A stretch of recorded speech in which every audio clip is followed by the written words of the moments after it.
You're looking at a live view of the Falcon Heavy on historic launch pad 39A at Kennedy Space Center, awaiting liftoff at 2:30 a.m. local time.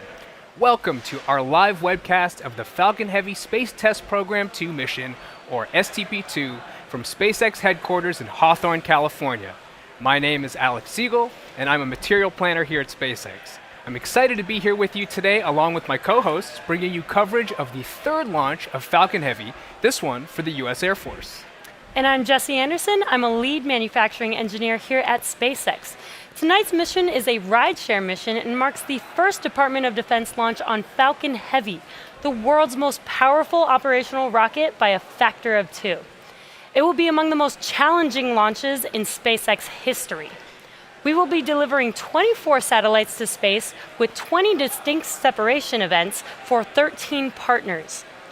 There will be 4 separate upper stage MVAC-D engine burns, 3 separate deployment orbits, a final propulsive passivation maneuver, and a total mission duration of over 6 hours. But that's not all. As with our previous Falcon Heavy missions, our 3 boosters will undergo 3 separation events and 3 landing attempts. There will be a lot of activity happening all at once over the course of the next 4 hours as we deploy all 24 payloads. It's also worth noting that tonight's mission will be our longest satellite launch to date, with a total duration of over 6 hours, as Jessie just mentioned. We are pushing the capabilities of Falcon Heavy this evening to demonstrate the vehicle's full potential, which is why it's longer than normal. The launch window this evening is 4 hours long, and we are currently tracking towards the end of that window. If we're unable to launch tonight, our backup window opens up tomorrow, Tuesday, June 25th, at the same time. We're currently at T-minus 17 minutes and counting, and all systems are go at Kennedy Space Center. Let's take a closer look at the rocket.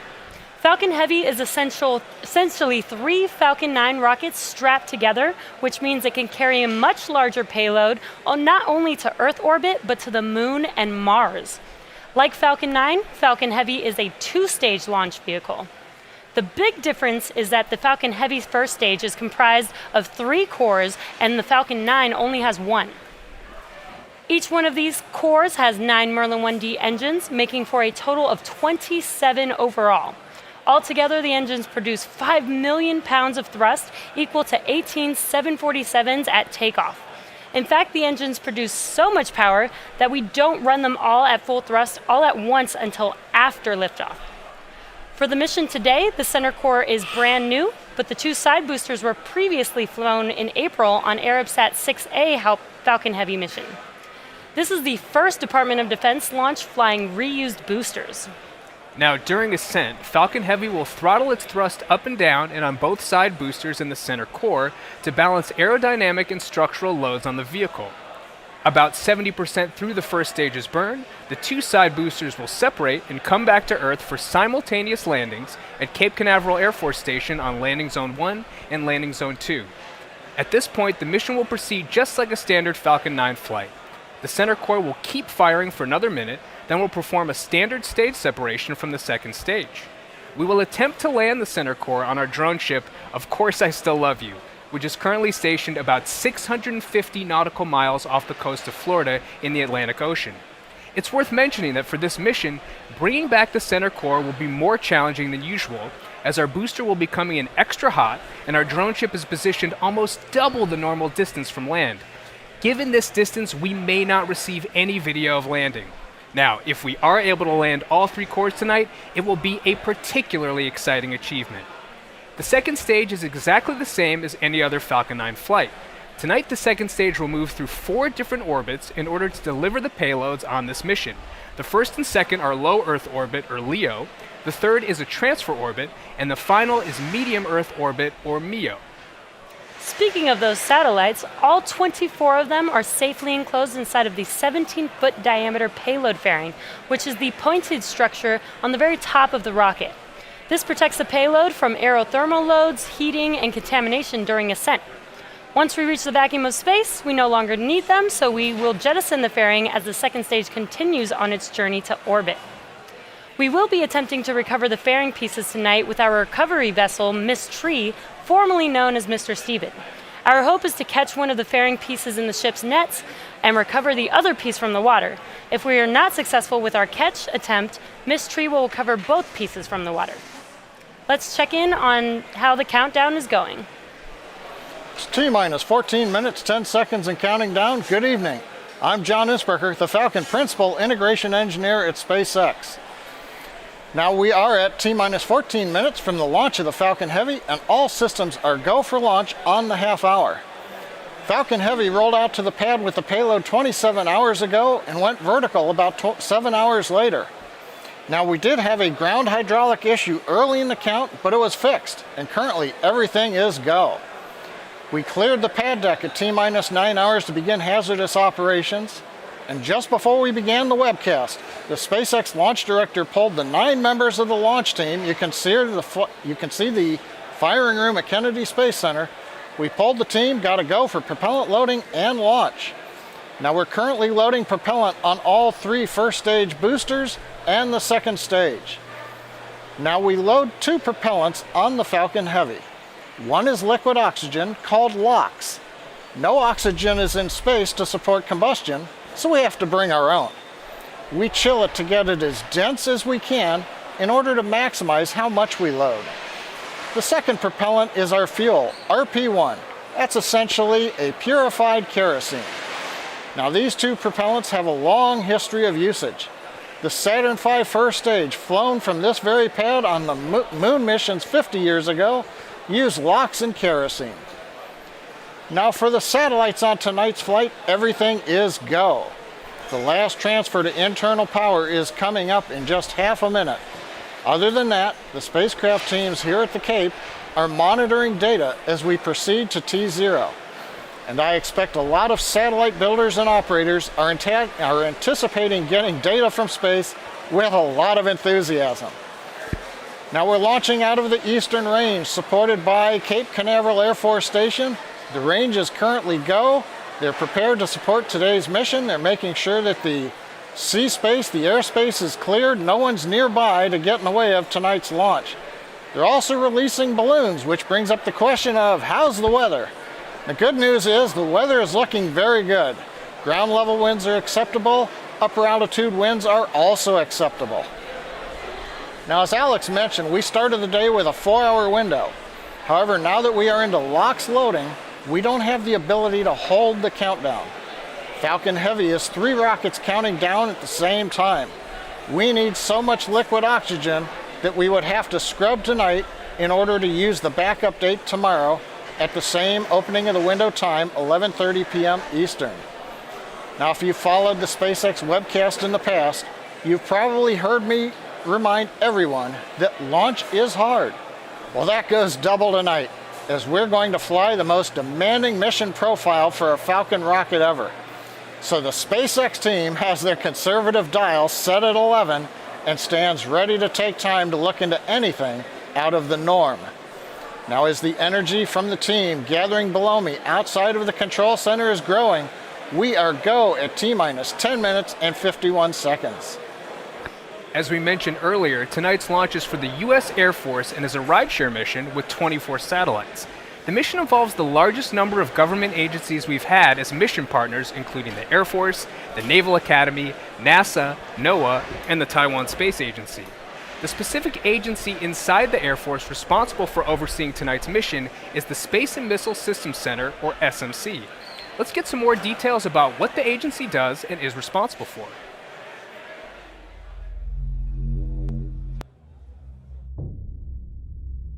What is SMC? SMC stands for Space and Missile Systems Center, but that's just a name. Who we are, what we do, it's much more than just a name. We're the dedicated men and women who develop, acquire, field, and sustain cutting-edge space experiments and operational satellites. Our mission, deliver resilient and affordable space capabilities. What does that mean? It means we enhance military communication systems, acquire next-generation GPS satellites, develop advanced remote sensing and service capabilities, field cutting-edge rocket systems, modernize the United States satellite control structure, create never-before-seen technology, and deliver sustained, unrivaled space superiority for our nation. Let's face it, The world's changing. Along with it, SMC is changing to ensure the United States remains the vanguard of space capability and scientific understanding. We dubbed our aggressive and innovative new approach to the way we work SMC 2.0. That means speed, to quickly implement the best solutions to new problems. Partnerships, to forge the relationships necessary for the mutual benefit of the U.S. and our international allies. Innovation, to capitalize on the most advanced cutting-edge technology in the world. Culture, to inspire the necessary risk-taking that will propel us into the future. And enterprise, to share our vision of accelerated and affordable space systems for the Department of Defense. Initially founded in 1954 to develop the first intercontinental ballistic missile, SMC has produced unprecedented and unparalleled national defense space technology for over 60 years. During this time, we've been called upon to support manned space, anti-satellite, and missile defense programs while continuously increasing our space capability. That's where we came from. But a more important question is, where are we going? Humans have always been explorers. We venture to discover that which is unknown. At SMC, we push the boundaries of the known and fight every single day to enhance our technological capabilities, launching past the limits of the sky. We are the pathfinders to the high frontier, and we are building the future of space. The SpaceX team continues to count down for launch for the nighttime launch of Falcona Heavy. I remember watching the night launch of Saturn V on the Apollo 17 mission in December 1972, and it turned night into day. We're expecting the same tonight from 27 Merlin engines. We're currently at T-minus 7 minutes 28 seconds and counting. Fuel loading is continuing. We're about to wrap up fuel loading on the 3 first-stage boosters over the next minute. Liquid oxygen loading is continuing. That'll wrap up between 3 and 2 minutes before liftoff on all the stages. We've had the report the last satellite has gone on internal power just a moment ago. Everything's looking good on the satellites. Now a major activity coming up here in another 2.5 minutes is retract of the strongback. We'll see the clamps open up around the second stage. The strongback will recline about 2 degrees in preparation for launch. We're also just inside T-minus 7 minutes. We've begun chilling in the 27 Merlin 1D engines. Now a lot's going to happen in the first 4 minutes of flight of the Falcona Heavy. We'll first light the 2 side boosters and then the center core. The flight computer on Falcona Heavy will check the power on all the engines, then command release from the ground hold downs at T0, so we lift off at T-minus 0. Right after we lift off, we're at full power of over 5.1 million pounds of thrust. 40 seconds into flight, we decrease power on the 2 side boosters in preparation for maximum aerodynamic loads on the vehicle. Once we get through this period, Falcona Heavy will throttle back up to power on the 2 side boosters. We now are 2 minutes into flight, and we're again reducing thrust on the 2 side boosters. This time it's to decrease forces on the rocket structure, especially that structure that holds the side boosters to the center core. The acceleration is building every second as we burn propellant and we're lightening the rocket. So we need to throttle down the side boosters by physically turning off engines to keep the loads below the maximum allowable. 2.5 minutes into flight, we fully turn off the side boosters, called BECO, Booster Engine Cutoff. Then we'll use high-pressure gas separation system that's mounted on the top and bottom of the center core. That'll unlock the 2 side boosters and push them away. Now once we're clear of the side boosters, the center core will throttle up to full power and burn another minute. Finally, at just past 3.5 minutes after liftoff, the center core shuts down, main engine cutoff, and the second stage separates. Now from this point on, it's like a Falcon 9 mission, other than we do happen to have 3 first stage rockets returning to Earth at both Cape Canaveral and the drone ship. Meanwhile, on the way into orbit, the fairing will separate. The second stage engine will undergo a series of 4 burns, eventually delivering all 24 satellites to their intended orbits. Now it's a demanding sequence of events for the Falcona Heavy tonight. But from this point on, everything is looking good. We're at 4.5 minutes. We're getting ready to recline the strongback, So let's watch and listen to the final countdown.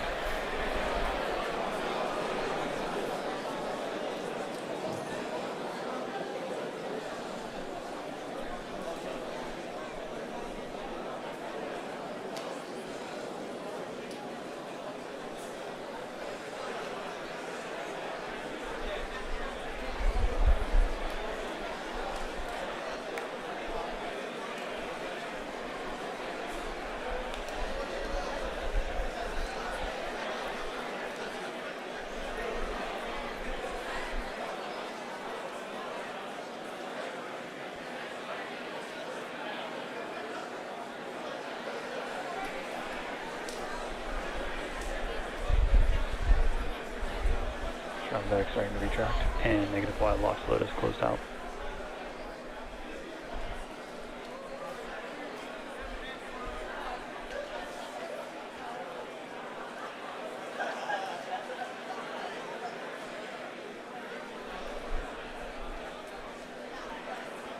And positive Y lock load is closed out.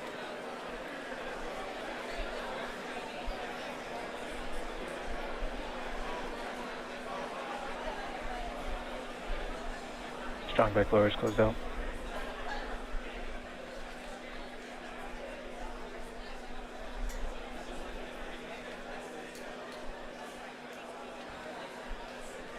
And stage 1 lock load is closed out.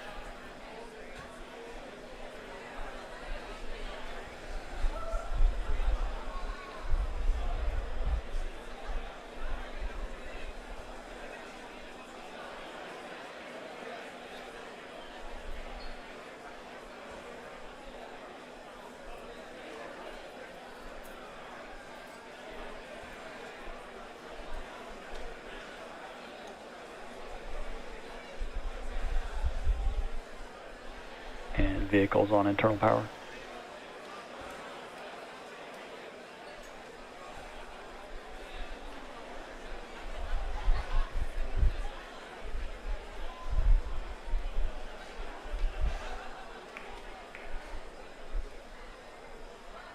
And stage 2 lock load is closed out.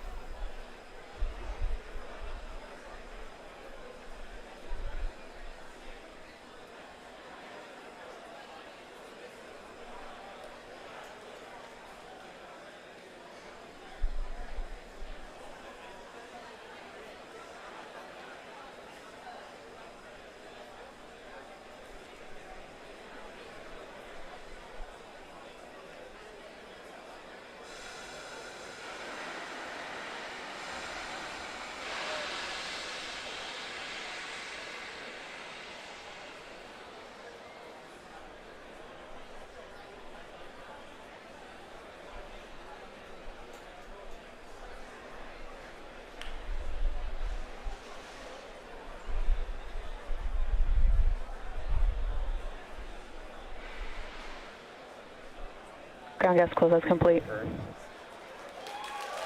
And the vehicle is in startup.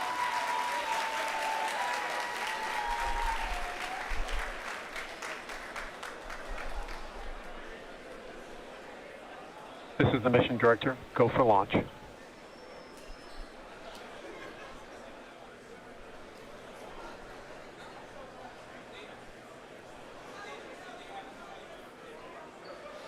T-minus 30 seconds.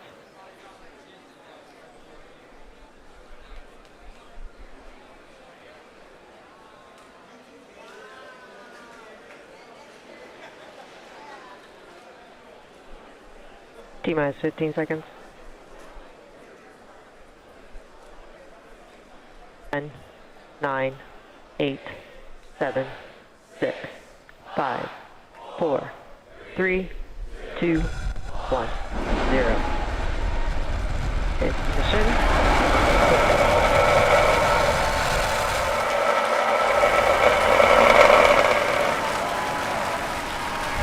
Vehicles pitching downrange.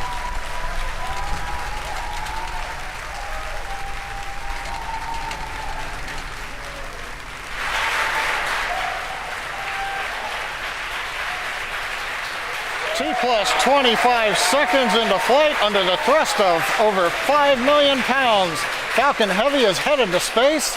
We're getting ready to throttle down for passing through the period of maximum dynamic pressure. Max We've Q. heard call out of throttle bucket telemetry for nominal. side core. We're through max Q.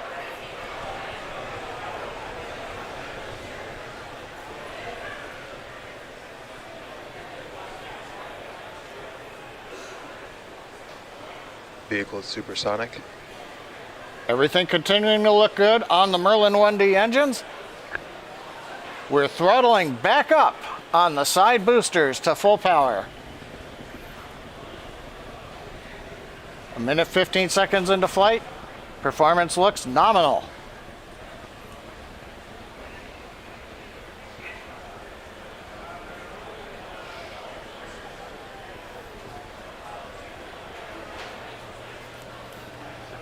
Currently, the next event coming up in about 2 minutes. We'll hear call out of chill-in of the MVAC-D engine. That allows liquid oxygen to the top of the turbo pump to get the second stage engine ready to chill for ignition in just a couple of minutes.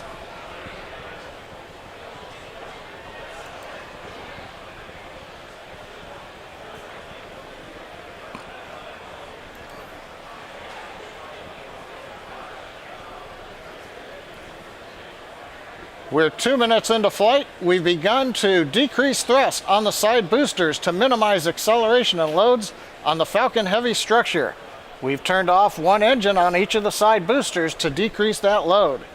Now our next major event coming up here in about 10 seconds, shutdown and separation of the side boosters.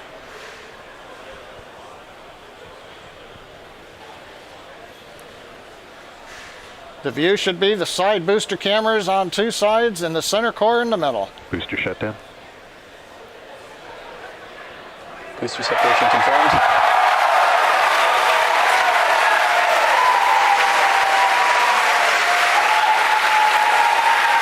Over the cheering in the background, it's going on midnight, but a lot of people here at SpaceX.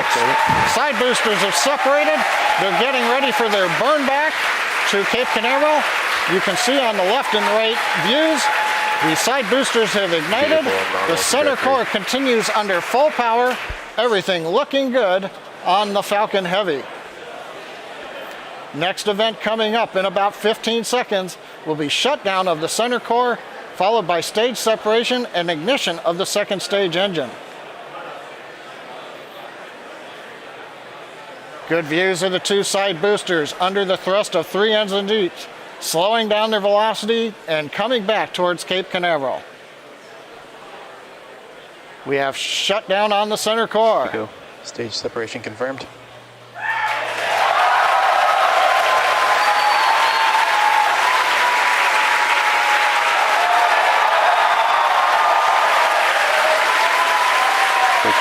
We have successful separation and ignition.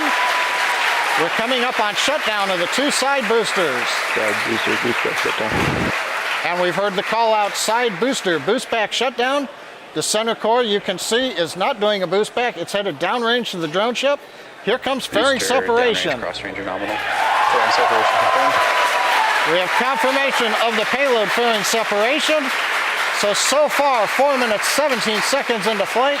Second stage looking good, headed to low Earth orbit, carrying the 24 satellites. The side boosters have done their first boon, coming back to Cape Canaveral. The center core has separated and is beginning its long coast downrange to the drone ship in the Atlantic Ocean. So at 4 minutes, 35 seconds and counting, everything looking good on Falcon Heavy.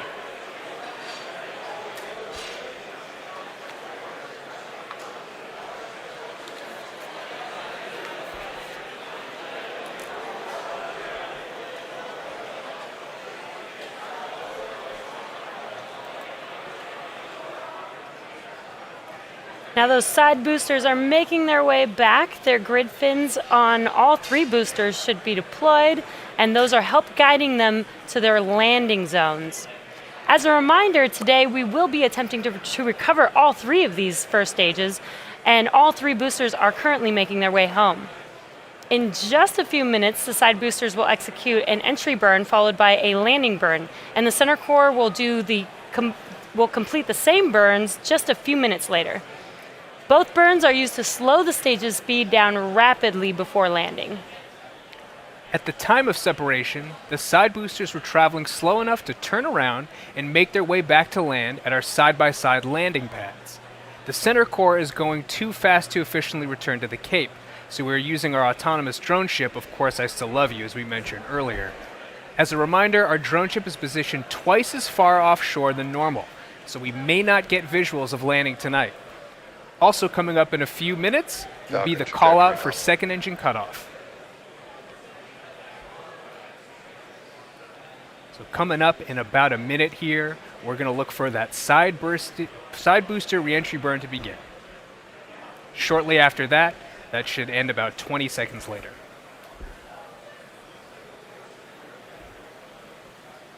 You can see both of those boosters on the infrared camera on the left side of your screen.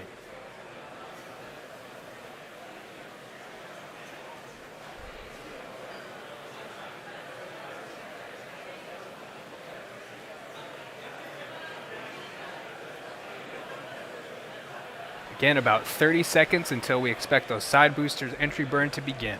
So keep an eye on the left side of your screen.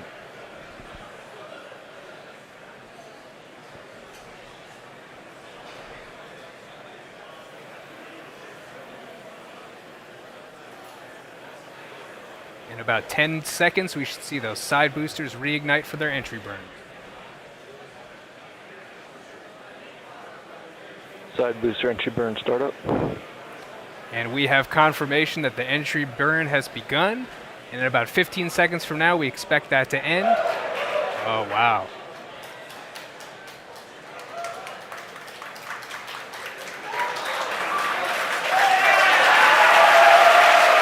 Hear the crowd cheer behind me.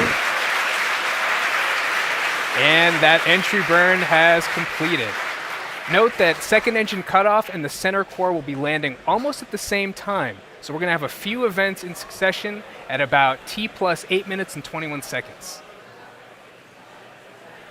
Both side booster FTS is safed. Stage 2 FTS is safe. in terminal guidance.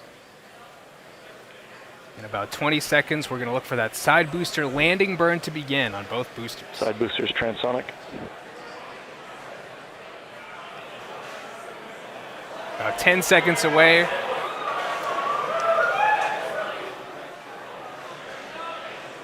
Side booster landing burn startup.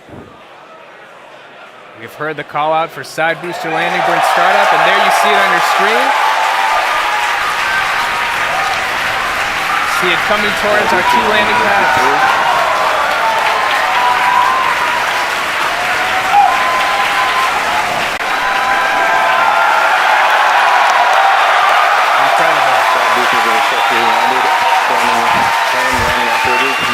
Confirmed side booster landing. What an iconic view. We've also at the same time, I believe we've had second engine cutoff at the same time.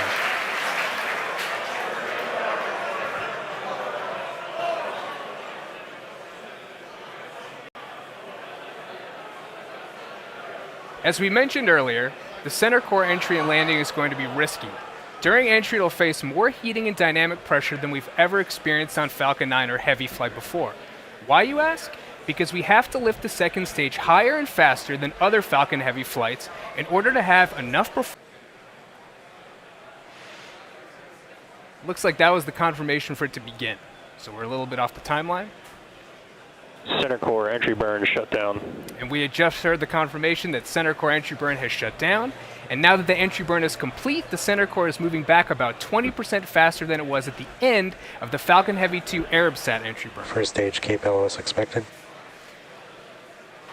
Now we're just about a minute away from that center core landing burn beginning, and as we've been mentioning, this will be the most difficult landing that we've had to date. This will be a 3-engine burn. That center engine will start up first, and then 2 outer engines will start up as well for that landing burn. Now we're just 30 seconds away from that center core landing. And it's no surprise that we do not have a live view of that center core as it's coming down, but it looks like we got a live view of the drone ship there. Of course, I still love you.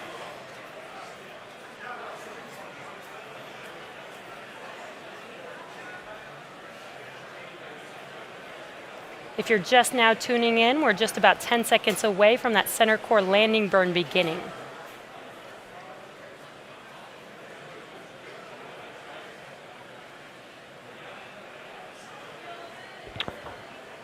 Stage 1 landing burn has started. And we have confirmation that the center core landing burn has begun. You can see that coming down on Of Course I Still Love You. Center core landing are deployed. Got a pretty good view on our screen.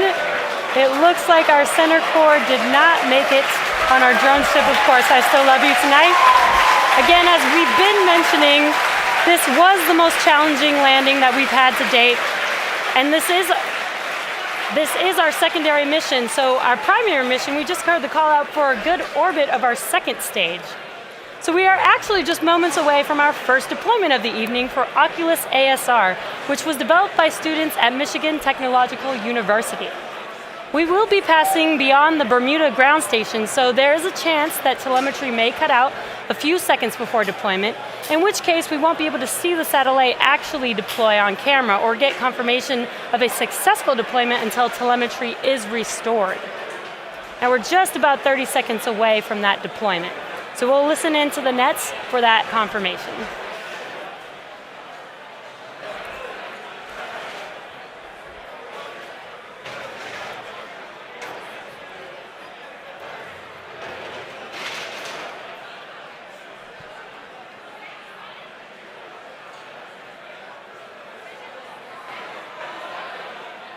Looks like we still have that live view.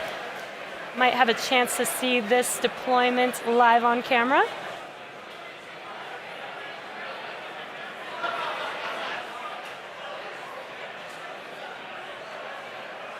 Again, we are waiting for the Oculus satellite deployment.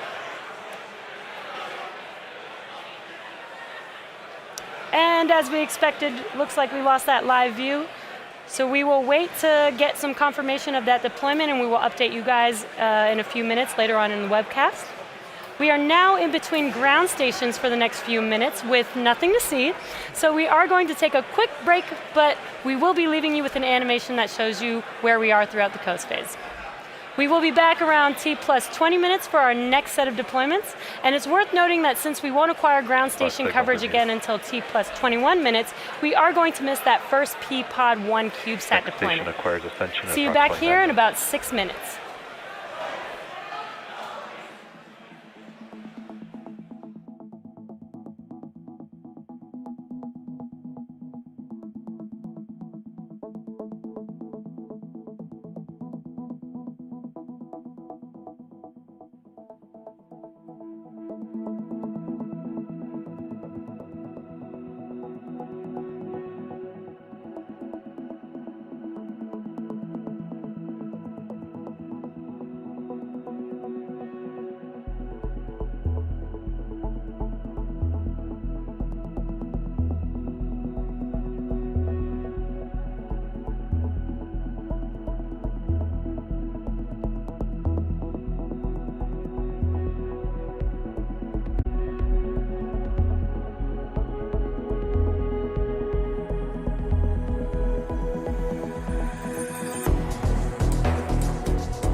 welcome back to the webcast for the STP-2 Falcon Heavy mission.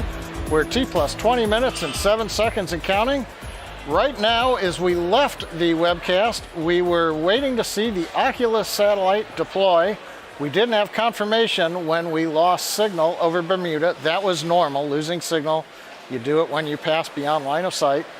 We also should have had a minute and a half or so ago the first P-Pod number 1 open up and deploy 2 CubeSats for the Naval Research Laboratory. But we're waiting until we reacquire signal over the Ascension Island tracking station around the equator in the middle of the Atlantic so that we can understand whether or not the Oculus satellite deployed and how P-Pod 1 deployed also. While we're waiting for acquisition of signal from Ascension, just to recap, we had a great launch of Falcon Heavy. The 2 side boosters did their choreographed landing at landing zones 1 and 2. The center core, as you heard from the people and may have seen a shot on the screen, missed the drone ship. We knew this was going to be the toughest reentry. We are getting data back, so the team will understand over the next hours and days how things have gone. It looks like now we're beginning to reacquire signal over Ascension Island. We're waiting to hear a call out how the first 2 satellite deploys have gone.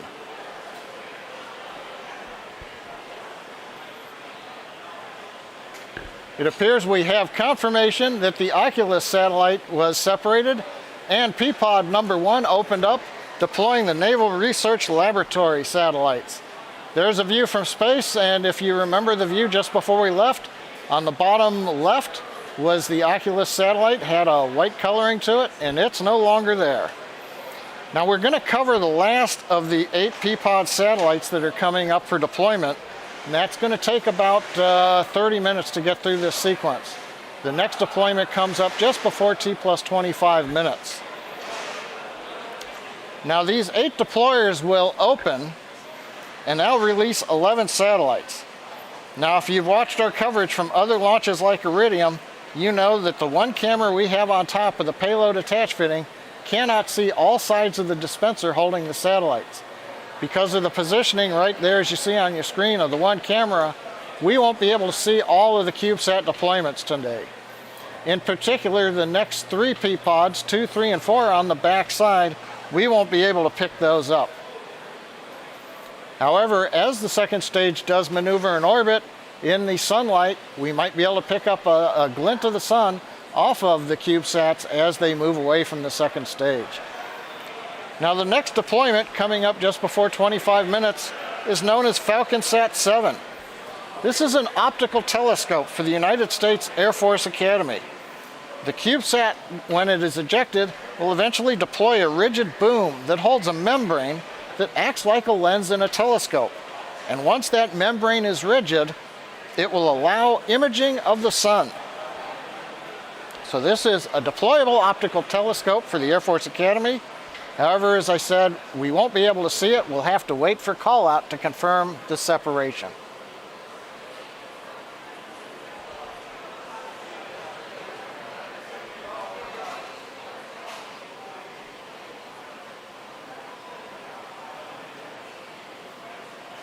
Gabon acquisition of signal.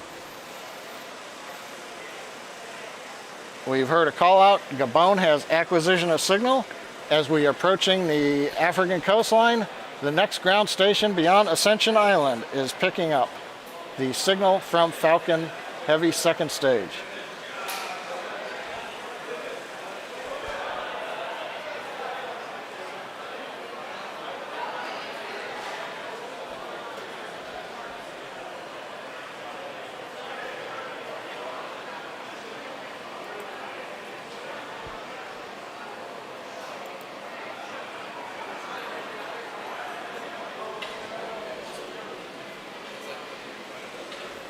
Coming up on deployment in about 5 seconds.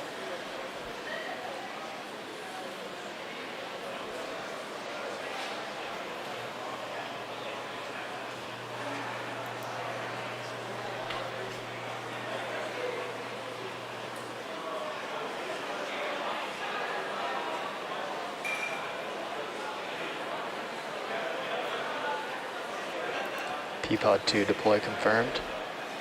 And there's the call out from the avionics engineer. Always a little bit tense as you're waiting for them to confirm that the signal indicates that the door is open. Inside of each of the deployers is a spring that pushes out the CubeSats. And what we have is confirmation that the Air Force Academy deployable optical telescope should be in orbit on its own now. Now we've got about 235 seconds until we get to the next deployment.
Coming up just about a minute away from the third P-Pod opening. Inside this deployer is a single CubeSat. It's known as Armadillo from the University of Texas. Now, Armadillo is an acronym, and bear with me. It stands for Atmospheric Related Measurements and Detection of Sub-Millimeter Objects. Quite a mouthful. Primary goal is to use a dust detector to characterize the space debris environment, focusing on sub-millimeter debris that can't be seen by Earth-based telescopes. Now, this satellite deployer is mounted on the opposite side of the dispenser, so again, we'll only have verbal call out when it separates.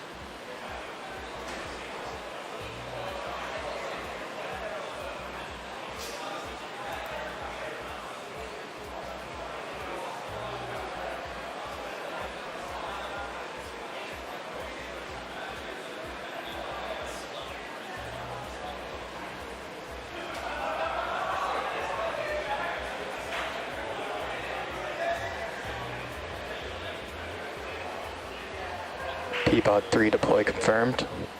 And confirmation, P-Pod number 3 has opened.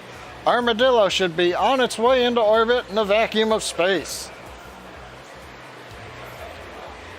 Next up will be a quick turnaround, only about 145 seconds until we get to the next deployment.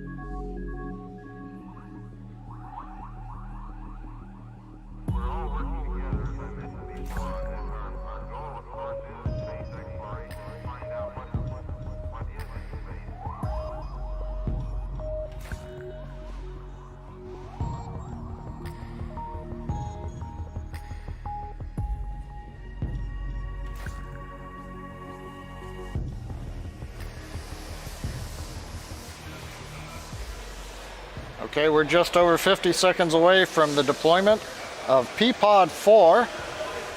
This time we're going to have 2 CubeSats coming out of the deployer. Again, it's on the backside of the dispenser. This is the last one on the backside of the P-Pods. Satellites are called PSAT and BRICSAT. PSAT's an amateur communication satellite, and BRICSAT is a small satellite that has a micropropulsion system to perform experiments with attitude control. Satellites are out of the United States Naval Academy.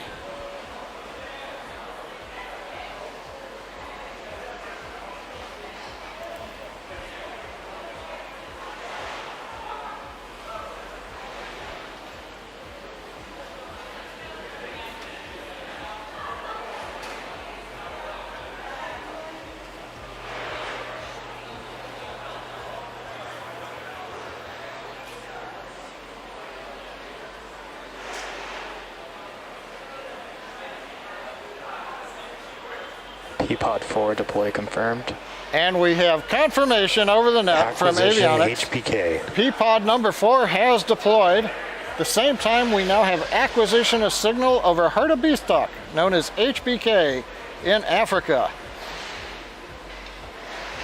And we've got about 165 seconds until P-Pod 5 opens up.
All right, P-Pod 5 is going to be opening up here in just about 50 seconds.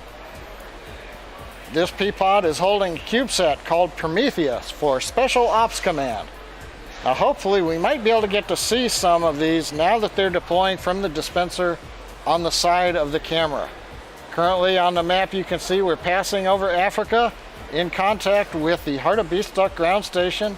We'll be losing signal here shortly from Gabon in West Africa.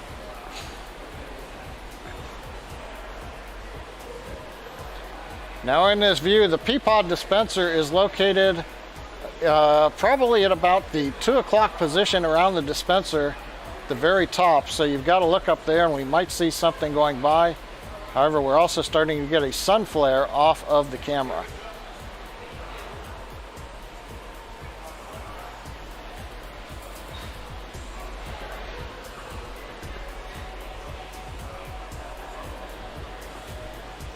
P-Pod 5 deploy confirmed.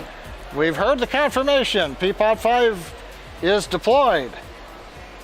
So we're through 5. We've got 3 more P-Pods to go. The last one will be deploying at T plus 50 minutes. So we've got another 16 minutes to get through this sequence.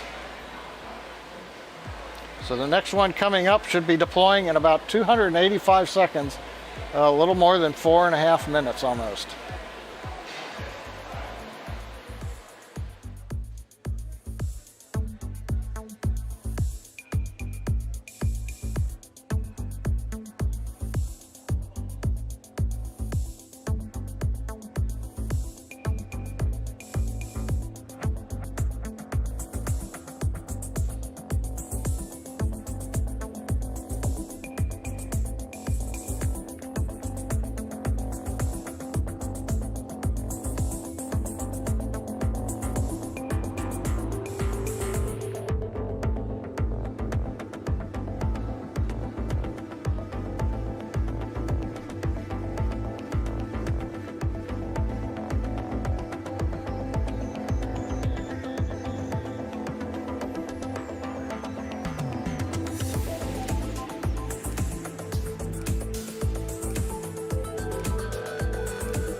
Backbone loss of signal expected.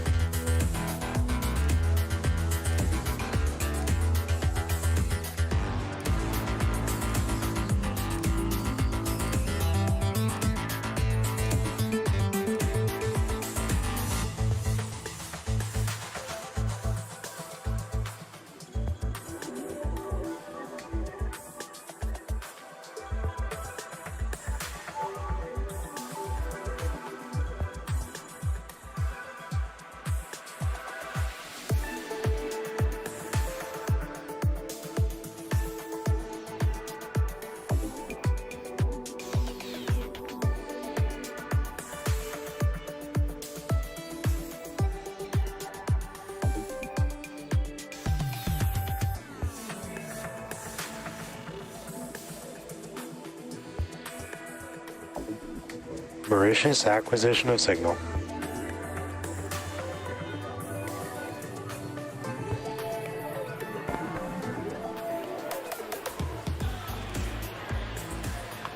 We're a little more than a minute away from the next deployment over Africa.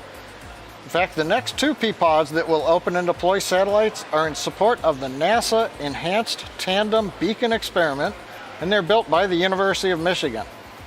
This mission explores bubbles in the electrically charged layers of Earth's upper atmosphere. Now, these bubbles can disrupt key communication and GPS signals that we rely on here on the ground.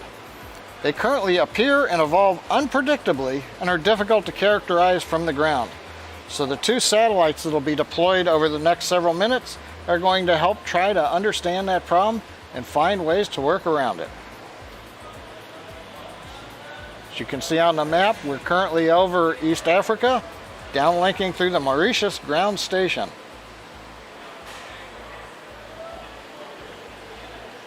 Again, looking up around 2 o'clock at the top of the stack, trying to see if we can spot the CubeSat coming out of the deployer.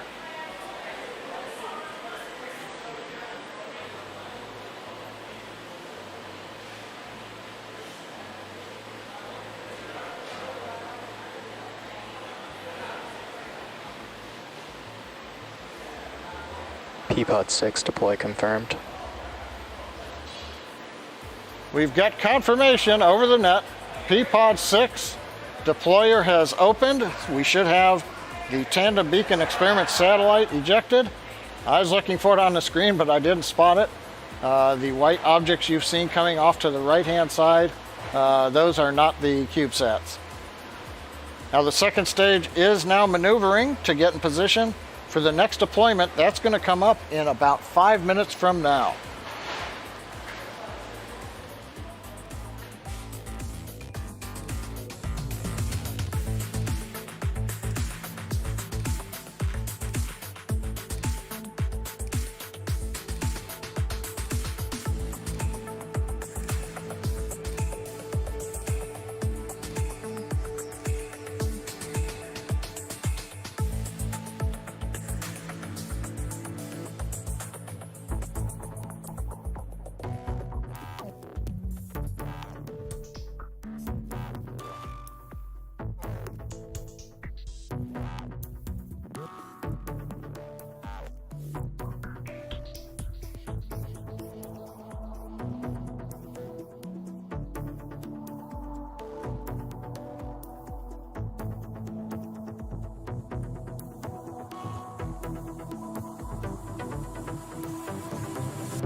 half a minute for the 7th of the 8 P-pod openings.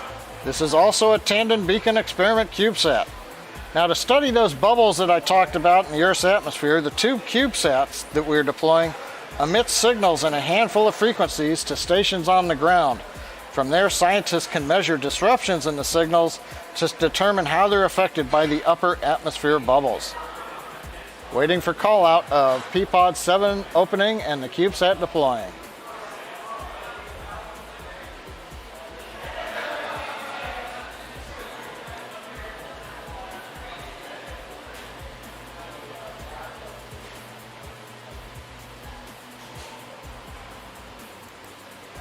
P-pod 7 deploy confirmed. And we've got it, a little late sounding, but we have confirmation. P-pod 7 is open to deploy the second of the 2 beacon experiment satellites for the University of Michigan. And all I've got to say for that is go blue. We're 375 seconds to the final deployment of the P-pod series.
Loss of signal HPK expected.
Well, we're T plus 49 minutes, 15 seconds.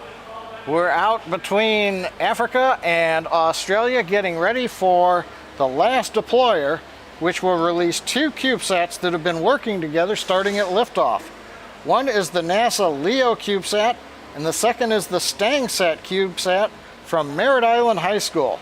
Now this combined mission will measure and record the temperature and acceleration data from within that deployer, the P-Pod, during today's launch.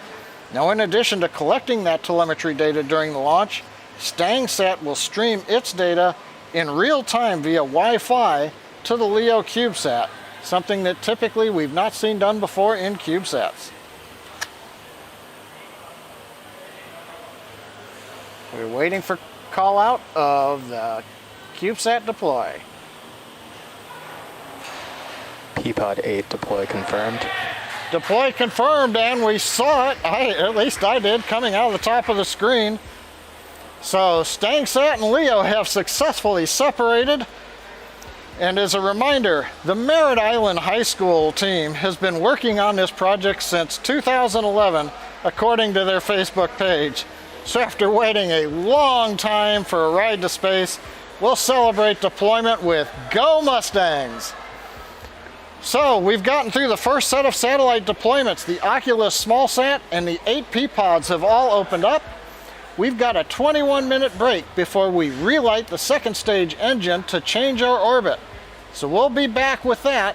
We're going to leave you with the animation that shows where we are in the coast phase, returning at T plus 1 hour, 12 minutes, just about 21 minutes from now, for the second burn of our upper stage engine.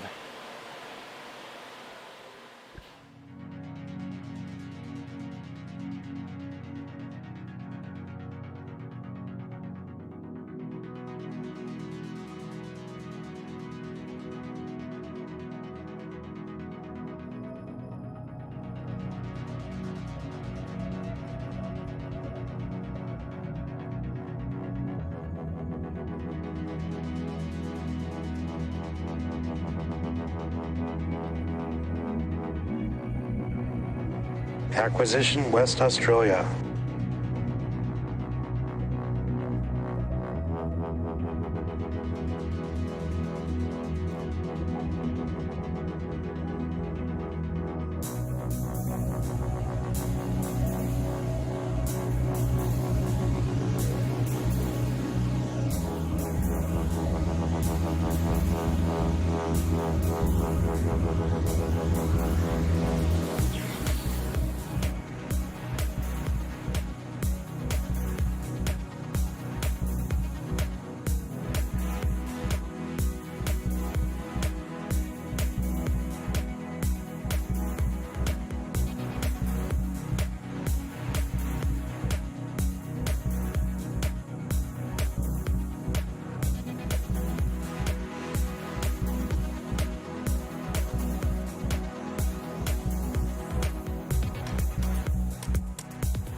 Lost signal, expected, Diego Garcia.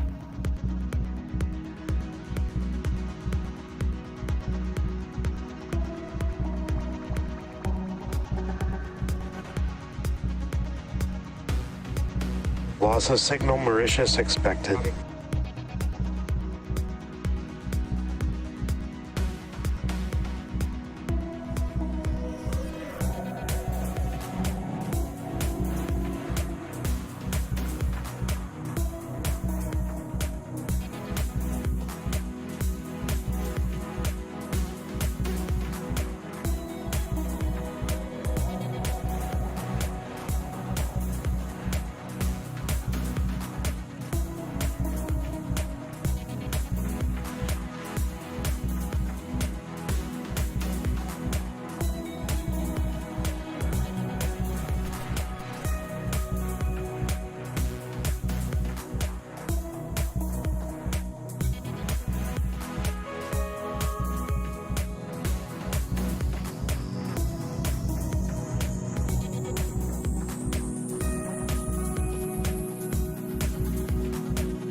Hobart, or Tasmania acquisition.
Loss of signal West Australia expected.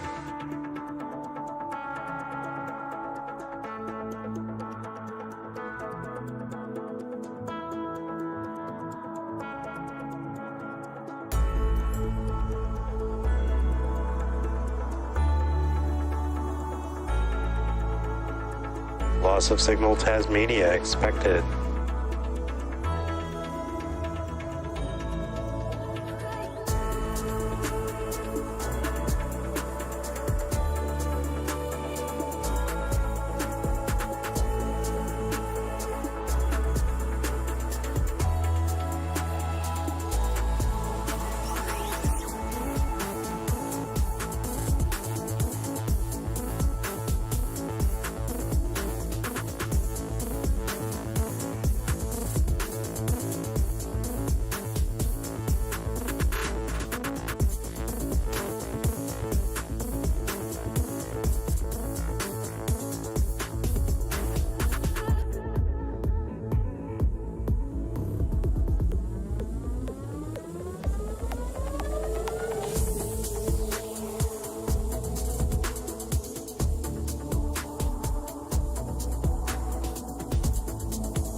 Acquisition signal well.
T plus 1 hour 12 minutes since a great liftoff from pad 39A at Kennedy Space Center.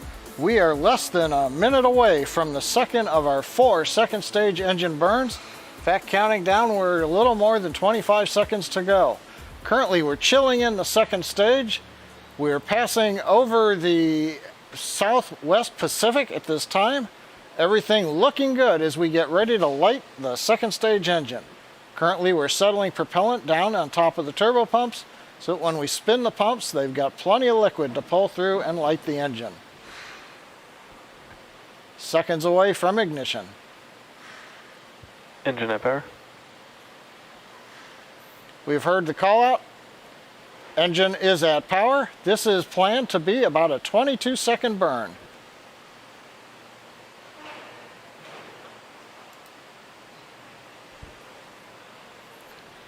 Throttling down the MVAC engine. And we heard a report we have good shutdown.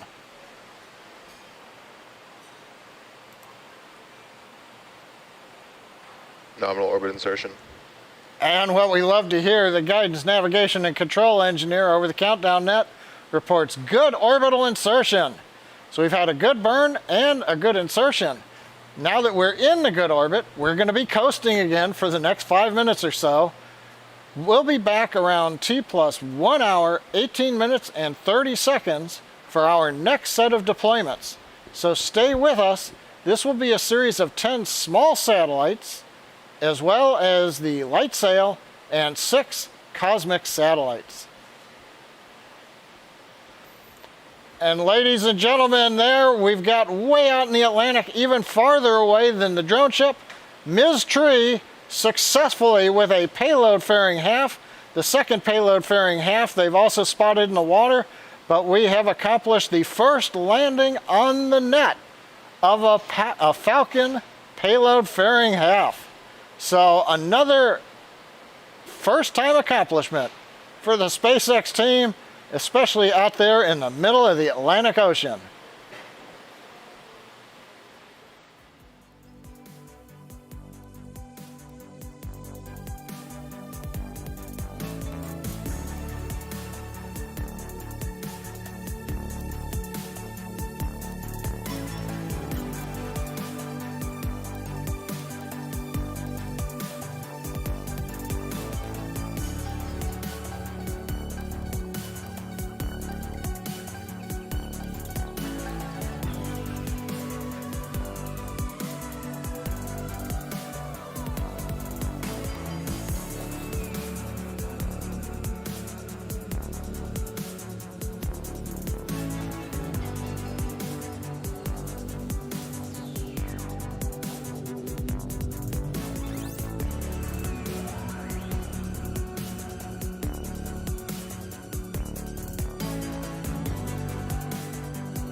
Guam loss of signal.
Welcome back to the STP-2 mission as we await the next set of deployments. First up is PROX-1 microsat developed by students at Georgia Institute of Technology in Atlanta to demonstrate satellite close proximity operations and rendezvous. PROX-1 is not an acronym, but actually got its name from the word proximity. It is basically running some proximity operations or formation flying experiments with the LightSail CubeSat for the Planetary Society. The LightSail will not be released immediately from PROX-1. That will actually happen 7 days after it separates from Falcon Heavy. When this happens, the LightSail will unfurl its mylar sail, which is 1/20th of the thickness of a sheet of paper, with an unfurled area of 344 square feet. This will be the largest solar sail ever demonstrated as a primary means of propulsion. We won't have a visual of this deployment. There is also a good chance we may not have real-time confirmation of deployment since we will be over the Kwajalein ground station. Kwajalein can only record data. It does not send SpaceX real-time. So we may have to wait a few minutes until we come over Guam station to get confirmation of deployment. So again, that deployment should be happening in a couple seconds here. We will get back to you on that confirmation once we get that telemetry back. Now, the next deployment, and they keep coming, folks, will be for NPSat and will occur in about 2 minutes. NPSat was built by the Naval Postgraduate Research Laboratory, and it carries a bunch of experiments.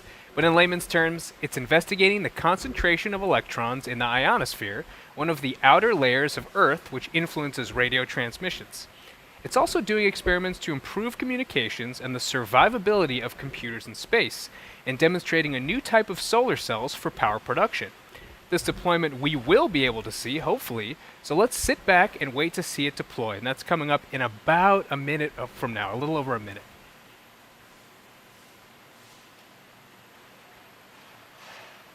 Now, looks like we're still waiting to get connectivity, so despite what I just said, we may not get a visual. Hopefully that comes back on for us.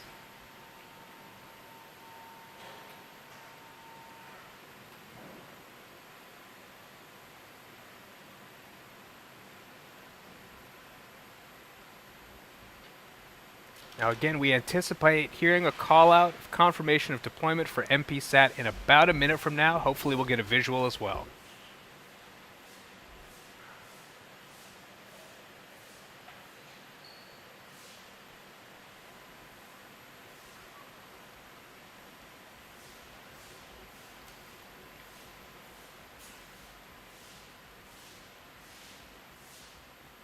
Still waiting on that connection over Guam. We're about 30 seconds away from deployment of the NPSat. AOS Hawaii. PROX-1 deploy confirmed. And we did just hear confirmed over the nets that PROX-1 deploy was confirmed. Very exciting, another successful deployment. And in about 10 seconds from now, hopefully we'll hear the same thing and see it as well for NPSAT.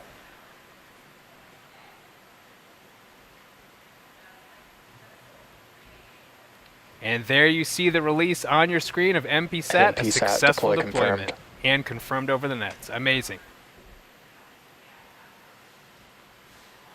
The next deployment will be for the General Atomics Electromagnetic Systems Orbital Testbed, or OTB. Separation will occur in just about a couple minutes from now.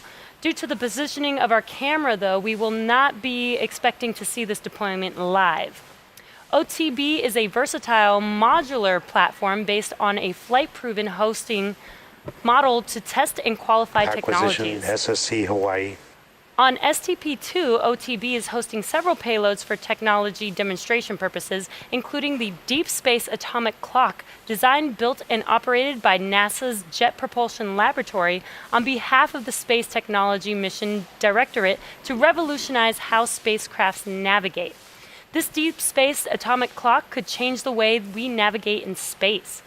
It will be the first ever ion clock flown in space and represents the beginning of an era of better space clocks based on the Mercury ion. It loses only 1 second in 9 million years. Any atomic clock for navigation has to be very precise. Even a clock that is off by 1 second could mean the difference between landing on Mars and missing it by miles.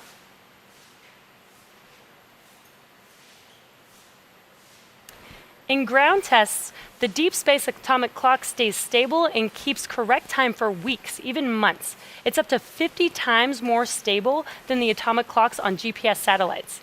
If the mission can prove the stability in space, it will be one of the most precise clocks in the universe. The toaster oven-sized instrument will be tested in Earth orbit for 1 year, with the goal of being ready for future missions to other worlds.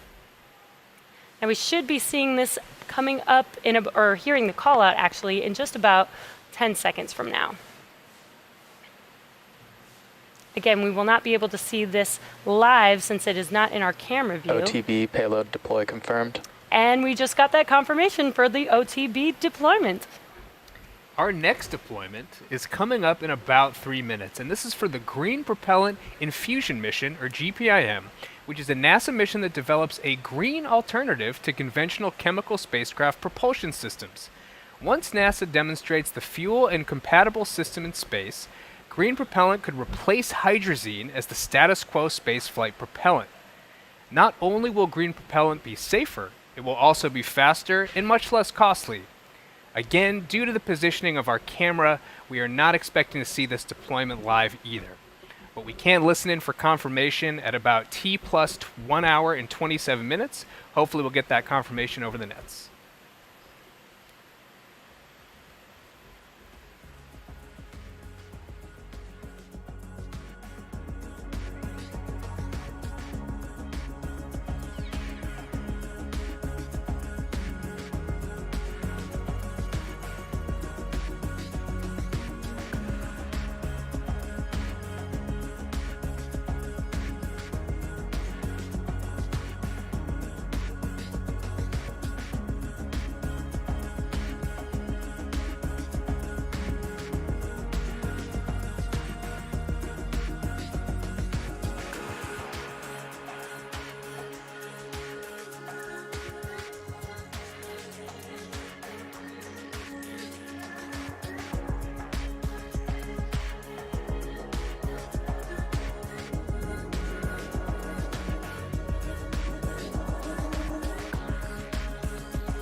GPIM deploy confirmed.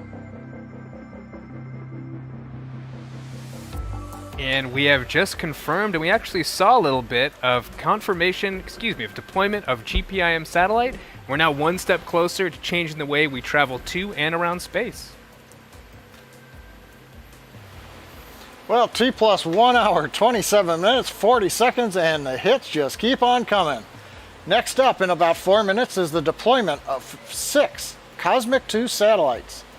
Now, Cosmic 2 is a partnership between the U.S. National Oceanic and Atmospheric Administration, the United States Air Force, Caltech's Jet Propulsion Lab in support of NASA, Taiwan's National Space Organization, the United Kingdom's Surrey Satellite Technology Limited, the Brazil Institute of Space Research, and the Australia Bureau of Meteorology. Wow, that's a mouthful, especially an hour and a half into the webcast. Well, this 6 satellite constellation will provide next-generation global navigational satellite system radio occultation data.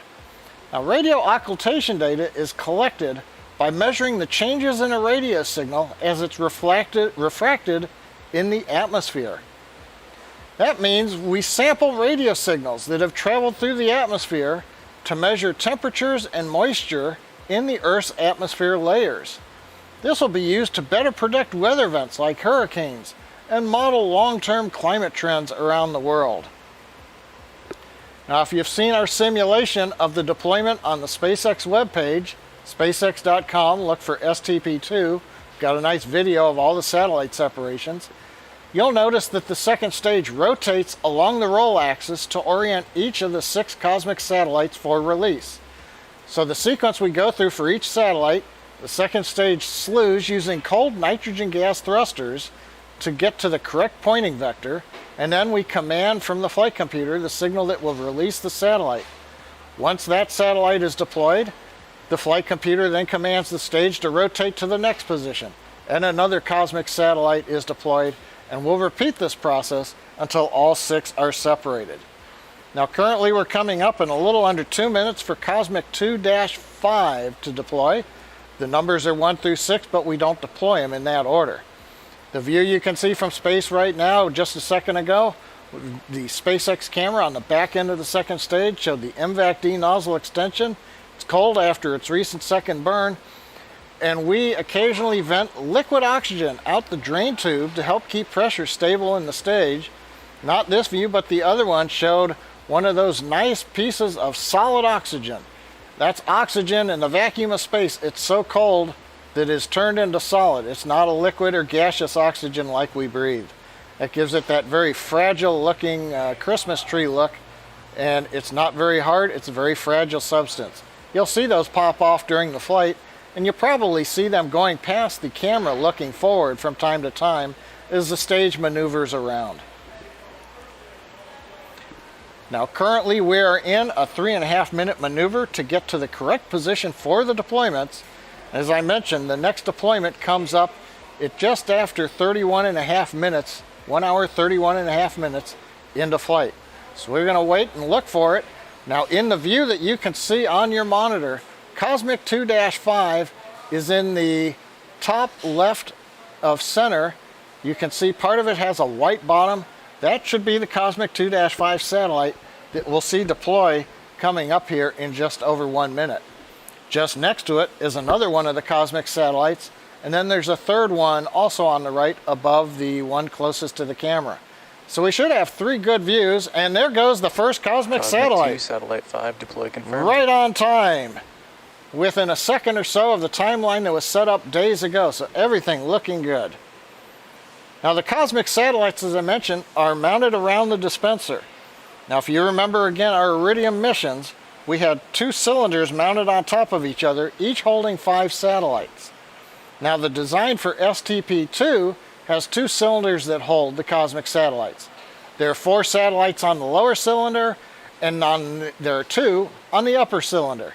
We just saw one of them on the lower cylinder, satellite 5, separate. And of course, just like the Iridium mission, our camera cannot see all sides of the cylinder. So we had a great view just now of the first cosmic deployment, but the next 2 coming up are out of view. Maybe, however, during the next 15 minutes, as we're maneuvering that second stage, we might get a glimpse of the larger satellites as the sun bounces off of them as we head towards evening over the Pacific Ocean. So currently, next separation coming up in just over 2 minutes. That'll be Cosmic 2-6. That one will not be visible from the camera. We'll be back to talk about that in a couple of minutes.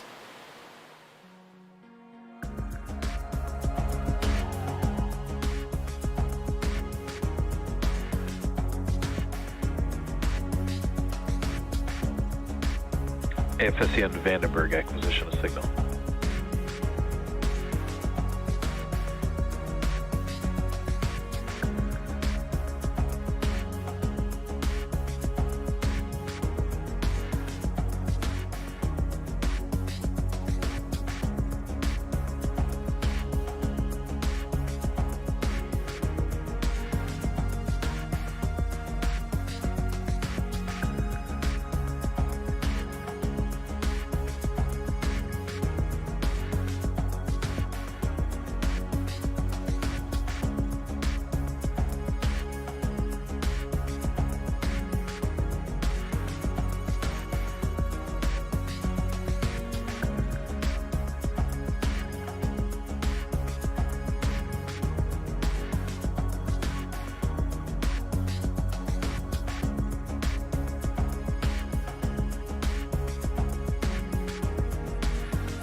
Cosmic 2, Satellite 6, payload deploy confirmed.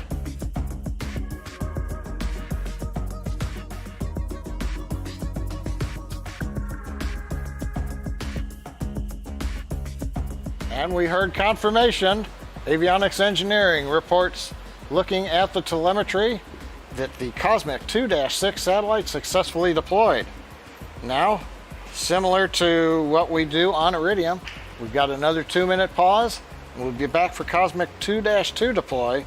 This one also will not be visible from the camera.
Cosmic 2, Satellite 2, deploy confirmed.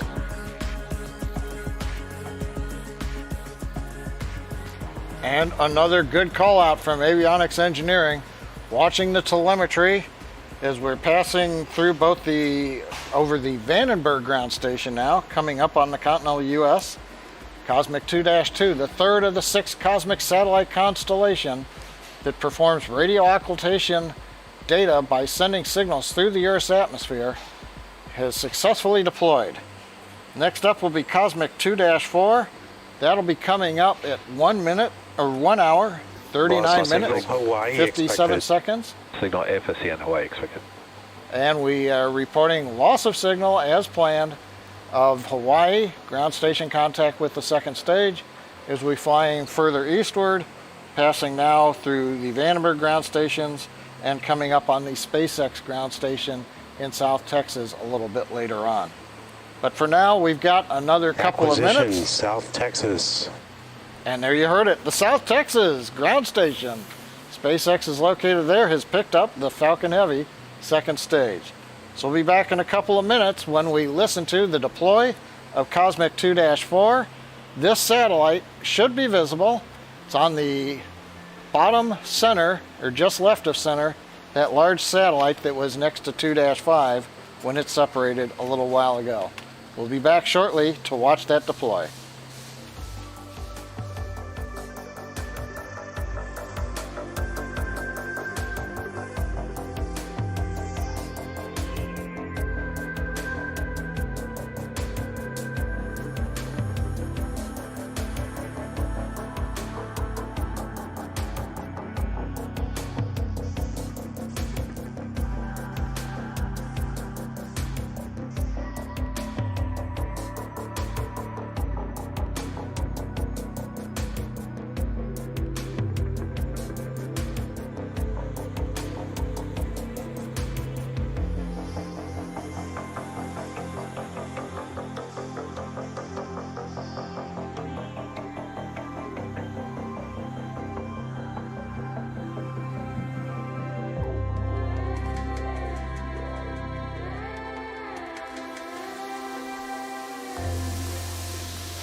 Well, we're about 45 seconds away from the fourth of the 6 Cosmic 2 satellites.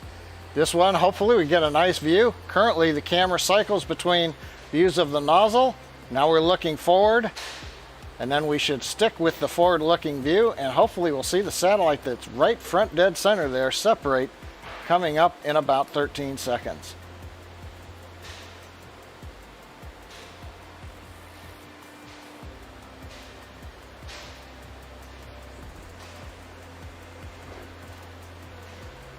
About 10 seconds to go. There it goes. Cosmic 2, Satellite 4, deploy confirmed. Cosmic 2, Satellite 4, the one we intended, is on its way into its own orbit. You can see a little bit of that round mounting ring where the satellite was attached to the dispenser that's attached on top of the Falcon Heavy second stage. So next up, we've got Cosmic 2-1. That one is on the back side. That'll be in 3 minutes. We won't be able to see it. And then we'll wrap up with Cosmic 2-3. So we're 4 down, 2 to go of the Cosmic satellites. The P-pods have all opened. They've deployed their CubeSats. The small sats have all deployed. So we've got 2 more Cosmics to go. And then if you can see at the top left of center, that large white flat panel, the very last satellite to be deployed, and that's still another couple hours away almost. That's the DSX satellite that'll cap off the mission. So that one's going to be there for a while, but we'll be bringing you that after we get through the 3rd and the 4th burns of the upper stage engine. But for now, we're going to sit back, watch the video from space, and prepare for Cosmic 2-1 deploy coming up in just over 2 minutes.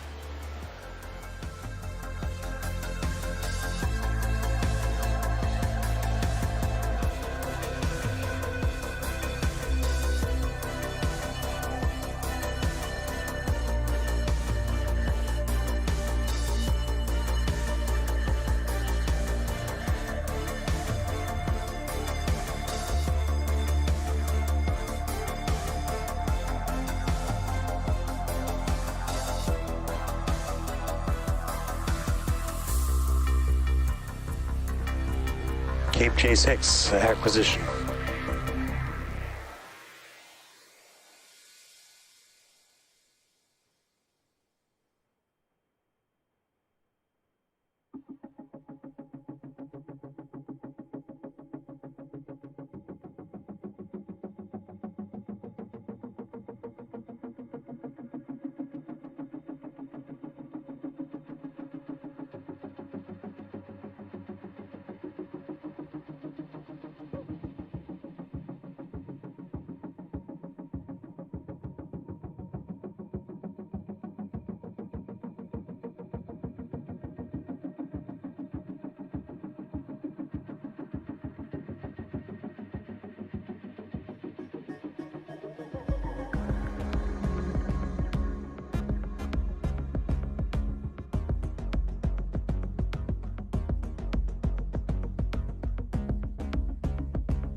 Cosmic 2, Satellite 1, deploy confirmed.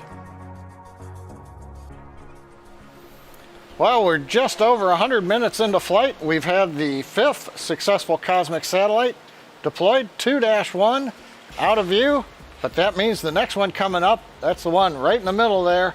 You can see a little bit of the white panel with the circular images on it. That's Cosmic 2-3. We ought to see that one deploy coming up in just about 2.5 minutes. Currently, Falcon Heavy second stage is passing over Mexico, central Mexico. We're contacting through our Texas ground station, and we recently acquired the second stage with the ground station that we have at Kennedy Space Center out on the East Coast. So it's been 104 minutes since we launched, and we're coming up on the end of the first orbit, and it's been a great first orbit. And in addition to all the satellite deployments, as we showed you a little earlier, we caught 1/2 of the payload fairing on the fairing recovery ship Misja. Just so you know, we only intended to catch 1/2 of the fairing. The other half did go into the water. They did see that. The way we're working it right now is catch 1/2 and make sure that you've got that process understood. Then we'll come back and learn how to do 2 at a time. So right now, coming up, T plus 1 hour 44 minutes and 50 seconds, everything going well. We'll be back for the final deploy of the cosmic satellites shortly.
Cosmic 2, Satellite 3, deploy confirmed.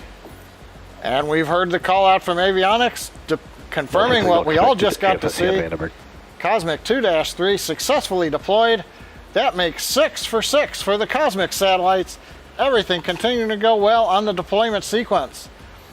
Now we've had 23 satellites deployed, and we have just 1 more to go. But to get there, we have a couple of second stage engine burns to perform before we're ready to release that final DSX satellite into space. So for now, we're entering a 20-minute coast phase, so we're going to take a break, but we are leaving you with an animation that shows where we are in the coast phase and some of that great SpaceX music. We'll be back around T plus 2 hours, 7 minutes for the third of 4 ignitions of our second stage engine.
and loss of signal South Texas expected.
Loss of signal Cape J6 expected.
loss of signal Bermuda is expected. Next station to acquire is Ascension Island in approximately 3 minutes.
Acquisition of signal, Ascension Island.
Start on back chill.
Welcome back. We're just about 30 seconds away from our third burn of the second stage engine.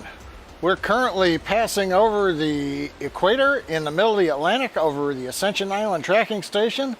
We're settling the engine down. You can see we're venting liquid oxygen out the drain tube, chilling the engine in, preparing for ignition. Now this is going to be about a 30-second burn. Heard the report, engine is chilled for the third burn.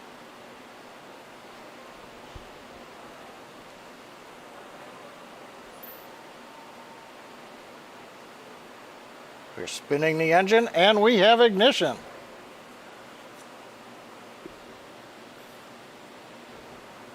As I mentioned, this is about a 30-second burn. We're burning at the equator because while the earlier burns were decreasing the inclination, the mission objectives now require that we increase the inclination. We're also changing the orbit from about 700 kilometers up to an apogee of 6,000 kilometers. Throttling down, and we should have shutdown of the second stage engine.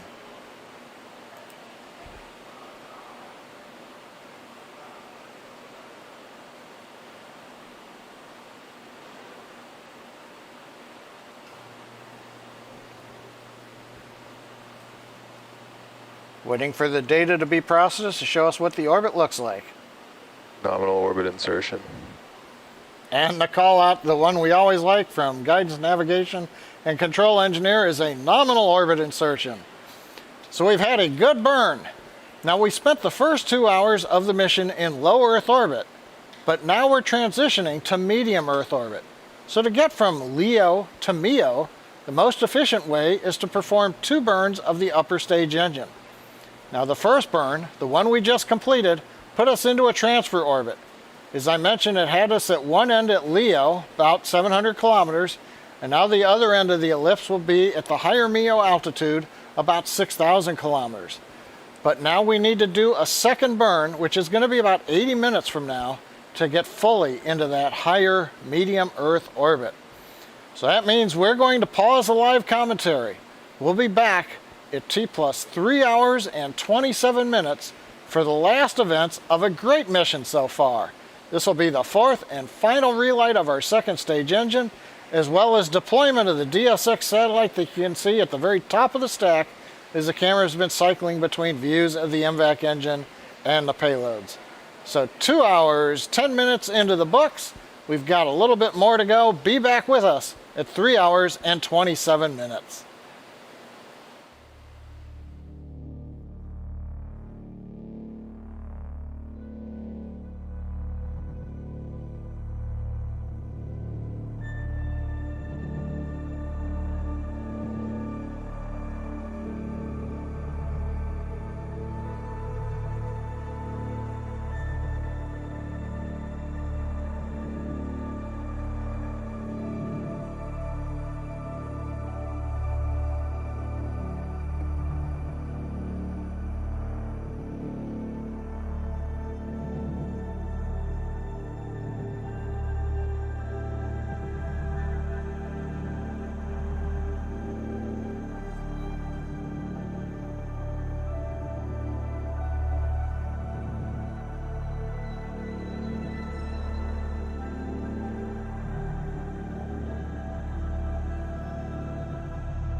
Acquisition of signal HPK.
Acquisition of signal Mauritius.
Expected loss of signal, HPK.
Acquisition of signal, Tasmania.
Precisely kind of information do you want from the site? What do you want? What do you want?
Acquisition of signal, AFSC and Guam.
Acquisition of signal, Guam.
Expected loss of signal, Mauritius.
Acquisition of signal, Auckland.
Welcome back to our STP-2 mission. We are just less than a minute away from our fourth and final relight of our second stage, which will be the most relights in SpaceX history. Now this burn will last about 35 seconds long. And we're just about 2 seconds away from that. You can see that on your right screen. There's the second engine, second stage engine.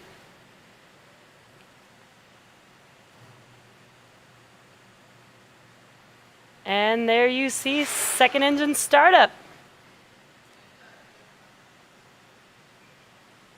Again, this will be about 35 seconds long. And this is the most relights in SpaceX history for a second stage.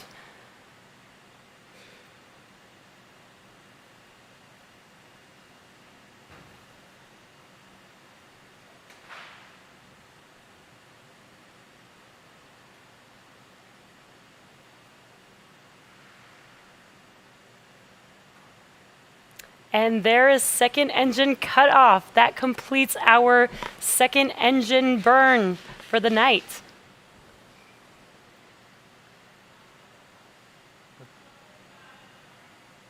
Nominal orbit insertion.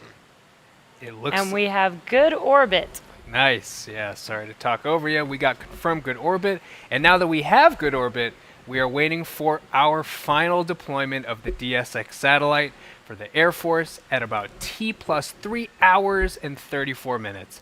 It has been quite a night. So far, it's been an exciting mission and one of many firsts, including the first Falcon Heavy mission for the Department of Defense, the first time we've relit our MVAC-D engine 4 times, which makes this the longest satellite mission in SpaceX's history. The Air Force Research Laboratory Space Vehicle Directorate's Demonstration and Science Experiments, or DSX, spacecraft will conduct basic research on the harsh radiation environment of medium Earth orbit, which we referred to as MEO earlier. Basically, it will measure space radiation so we can improve future spacecraft design and operations for radiation-intensive bands of Earth's orbit. This means that DSX has to itself be hardened with protection against the radiation in MEO.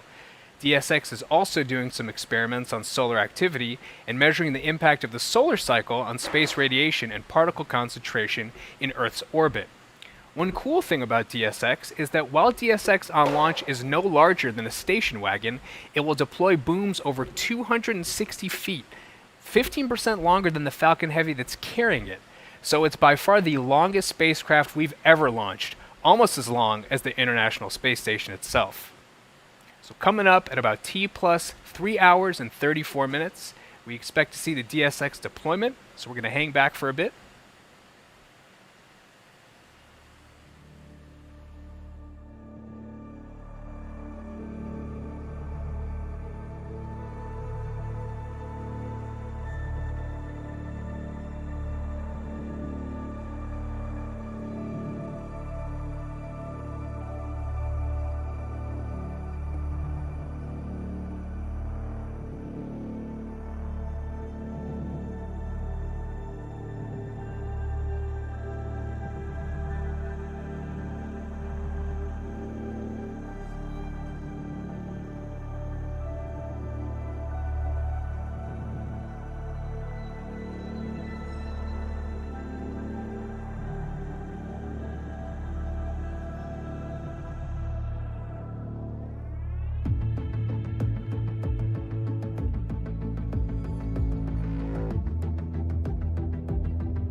All right, we're going to watch here for the deployment of that DSX satellite. Should happen at any moment now.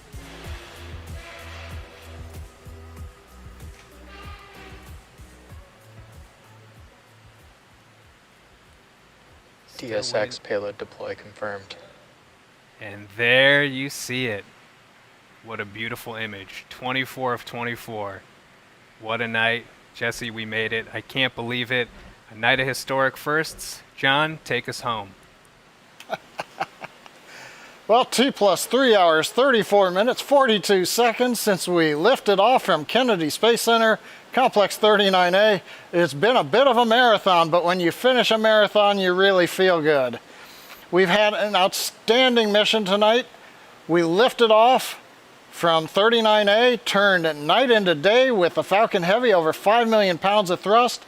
The center core went downrange, and we knew it was going to be the toughest mission ever for a center core. We did get the visibility of the drone ship camera, but we just missed the drone ship, Of Course I Still Love You. However, the side boosters made up for that with a great return to landing zones 1 and 2 for the side booster. Wonderful landing there. Second stage went into orbit. We did 4 burns of the second stage. All of them were right on target. We did 24 payload separations. And then the icing on the cake tonight was the ability to get 1/2 of the payload fairing, as we were targeting, into the net above the ocean on our recovery ship known as Misja. So altogether, it's been a great, wonderful evening here at SpaceX. We'd like to thank our customer, the U.S. Air Force, for entrusting us with tonight's mission. We'd like to thank the 45th Space Wing for range safety, Kennedy Space Center for range support, and we'd also like to thank all our viewers for logging in. Follow our website and social media platforms for updates on our next missions and milestones. And until next time, have a good night.